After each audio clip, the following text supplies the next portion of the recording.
चलिए बहुत बहुत शुक्रिया, बहुत धन्यवाद। और आने जब रेडी रहिएगा।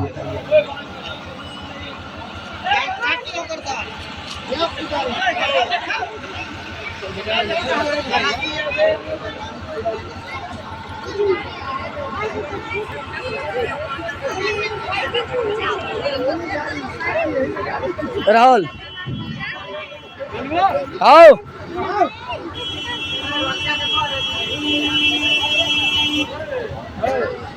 लोग चाहे राहुल ठीक बा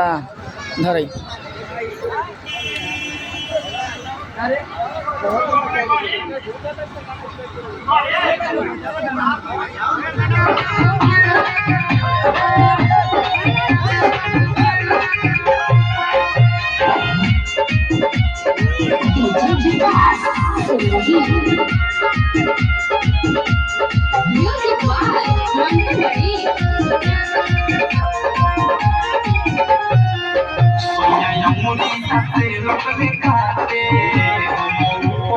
जवानी के राजा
सामने रहनी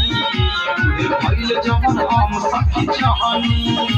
लगल नाही शरम काम कैनी कुकर कहनी दुनु हाथ तेरा दुनु बम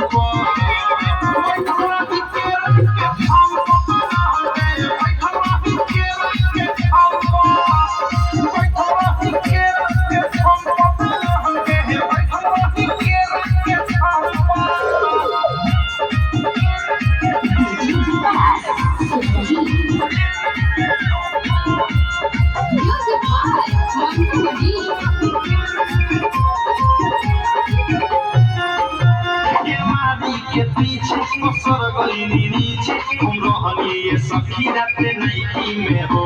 पानी पानी भेली छुआ तोनी देनी मजा लेनी कुछ बेवैरायटी में हो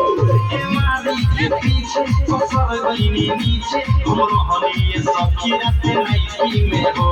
पानी पानी भेली छुआ तोनी देनी मजा लेनी कुछ बेवैरायटी में हो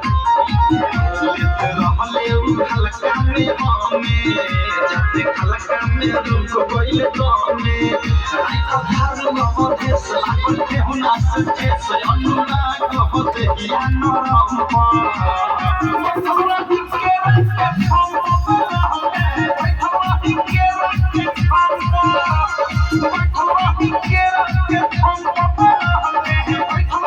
के हम